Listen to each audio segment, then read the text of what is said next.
Crazy hassle sa championship game ang pinakita ni Chog Moral with no-look pass pero pisikalan ang naging laban sa pool sa panga si Chog at napayoko pa sa sakit. Pinatahimik ng Batang Gilas sa sarili nilang bahay ang Thailand kahit may referee pang katulong. Champion and sweep ng Pilipinas ang tournament. Balik finals ang dating naglaban sa quarterfinals Thailand versus Philippines under 18 category dito sa Siaba Qualifiers Championship Game. Thailand to put the first basket of the game sa pagsisimula ng frame. Sinundan pa yan ng big man na si Ravazini kaya 4 nating run kaagad ang home team. While nagsimula naman ang first 2 points ng Gilas Pilipinas mula kay Joaquin Tovera. May kaunting pamimisikal na kaagad mula sa ating mga pambato. Slow start for the Philippines na may 3 points attempt kaagad ang nasayang doon pero mula sa finishing drive and Pinoy step ni Tovera down by 2 points ang kalamangan ng Thailand. 4 straight points para sa batang to. Papasok sa halfway ng quarter bumawi kaagad ang Batang Gilas with 6 nating run ang kanilang counter and first lead ng Pilipinas sa game na to. Kasabay namang pinasok sa laban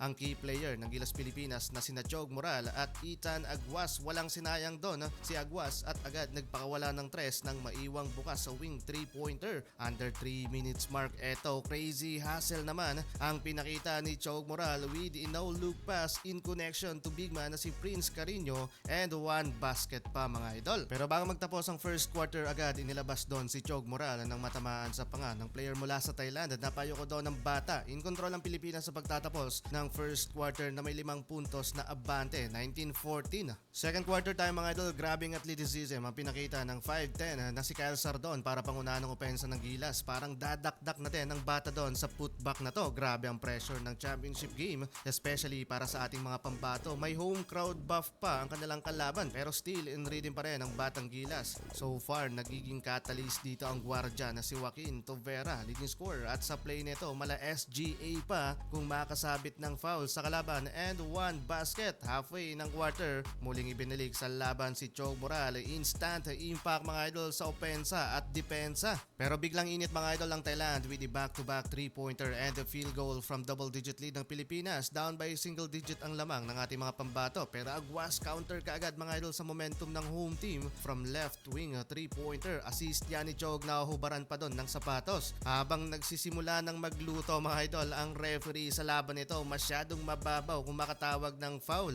Back-to-back foul nga mga idol ang nakamit ng Gilas Pilipinas sa last second ng first half na may 9 points advantage, 40-31. Aggressive start for Joaquin Tovera sa pagbubukas ng third quarter, 6 straight points para sa bata mga idol. Muling naibalik sa double digit ang naging lamang dito ng Pilipinas pero halfway ng quarter bumawi na naman ang home team with the back-to-back 3-pointer ng batang ito to cut the lead down by 1 point, 50-51. Nagwawala ang home crowd sa nangyayaring laban. Frustrated naman si Chog Moral sa mga tawagan ng referee. Nakapag-commit ng foul at pasok ang dalawang bonus free throw ng kalaban kaya tabla sa 53 ang tala sa scoring. Pero reverse layup ang agad bawi ni Chog Moral dyan para maibalik sa Pilipinas ang kalamangan. 57-63 end of third quarter, pabor pa rin sa Pilipinas. Down the stretch in momentum pa rin mga idol ang ating mga pambato at inunahan ni Aguas ang opensa ng Gilas Pilipinas at nakapag-draw pa ng foul doon. Papasok sa halfway mark, binalik si Chog Moral ng Gilas Pilipinas and a field goal kaagad from elbow jumper. Ginawa na ng Thailand ang lahat ng kanilang makakaya pero hindi pa rin umubra sa ating mga pambato. Champion ang Gilas Pilipinas at si Chog Moral.